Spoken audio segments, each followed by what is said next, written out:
ऐसी क्या गलती हुई मंकू बंदर से जिसके कारण उसे मौत के मुंह तक जाना पड़ा। मेरे नन्हे दोस्तों, चलिए चलते हैं पंचतंत्र की दुनिया के इस जादुई सफर पर। एक बार की बात है, किसी शहर के पास एक बड़े मंदिर का निर्माण कार्य चल रहा था। उस निर्माण कार्य में लकड़ी चीरने के लिए अधिक संख्या में मजदूर मौजूद थे। उस मंदिर के परिसर में लट्ठे और सहतीर चीरने का काम चल रहा था। वहां पर चारों तरफ लकड़ियों के लट्ठे बिखरे पड़े थे।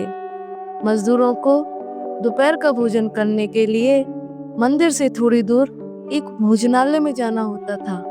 जब सभी मजदूर उस भोजनालय में जाते थे, तब उस मंदिर के परिसर में कोई नहीं होता था। एक बार दोपहर के समय सभी मजदूर अपना काम अधूरा छोड़कर भोजनालय की तरफ चले गए। वहां पर एक लकड़ी का लट्ठा आधा चिरा हुआ रह गया था। उस आधे चिरे हुए लकड़ी के लट्ठे में एक मजदूर ने एक कीला फंसा दिया था। उस समय वहां एक बंदरों का झुंड उछल कूद करते हुए आया। उस झुंड में एक शरारती बंदर मंकू भी था। मंकू बिना कारण ही सभी चीजों को छेड़ता रहता। हर तरह की शरारत करना उसकी एक आदत बन गई थी। मंकू किसी की भी नहीं मानता था और हमेशा अपनी मनमानी करता था। झुंड के सभी बड़े बुजुर्ग बंदरों ने मंकू बंदर को समझाने की खूब कोशिश की थी, पर वह कभी भी किसी की भी बात नहीं मानता था। जब बंदरों का झुंड उस मंदिर में उछल कूद करते हुए आया, तभी उस झुंड के राजा ने सभी को आदेश दिया, सुनो सभी, कोई भी यहाँ किसी भी चीज को नहीं छुएगा। राजा के आदेश अनुसार सभी बंदर पेड़ों की तरफ मुड़ गए, लेकिन वह शरारती बंदर मंकू सभी की नजरों से अपने आप को बचाते हुए वहां पर पड़े हुए लकड़ी के लट्ठे के पास चला गया। लट्ठे को देखकर मंकू ने अपने मन में सोचा, अरे ये क्या पड़ा हुआ है, ये कैसे काम करता है, जरा देखो तो सही। अपने आसपास इतने सारे लकड़ी के लट्ठे को देखकर उसको तो मजा ही आ गया और उसको शरारत करने की सूझी और वह वहां पर पड़ी हुई लकड़ियों को छेड़ने लगा। अचानक से मंकू बंदर की नजर वहां पर पड़े हुए अधचिरे लकड़ी के लट्ठे पर पड़ी। वह उस लट्ठे पर जा बैठा और लट्ठे के बीच में दिए गए कीलों को देखने लगा।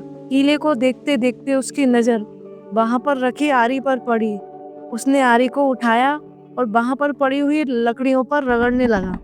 जब मंकू आरी को लकड़ी पर रगड़ रहा था, तो उसमें से कर कर की आवाज निकलने लगी। जब उसने यह आवाज सुनी तो उसे बड़ा गुस्सा आया और आरी को वहीं पर पटक दिया। फिर वापस उसी लट्ठे के बीच फंसे कीले को देखने लगा।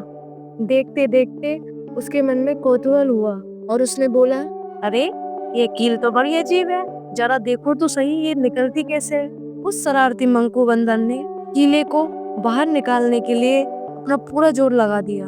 वह शैतान मंकू अपना पूरा जोर लगाकर उसे हिलाने लगा।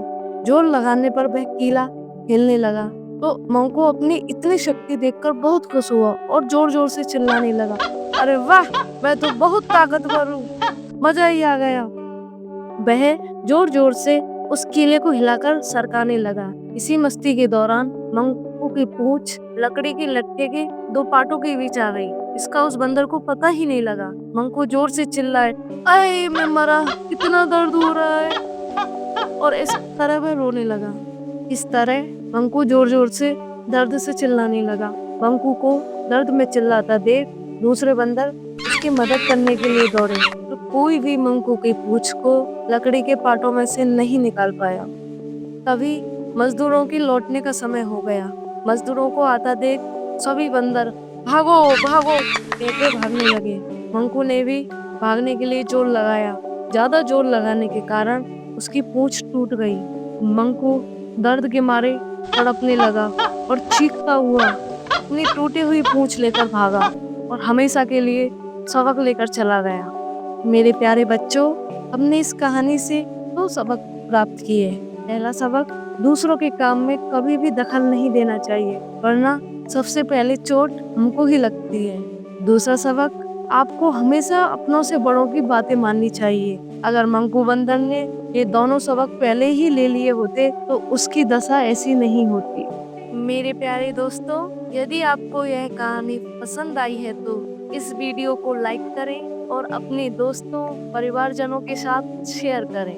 यदि इस कहानी ने आपके दिल को जरा सा भी छुआ है तो अपनी राय कमेंट के माध्यम से हम तक शेयर करें। ऐसी ही प्रेरणादायक कहानी सुनने के लिए हमारे चैनल कुकी टेल्स को सब्सक्राइब करें।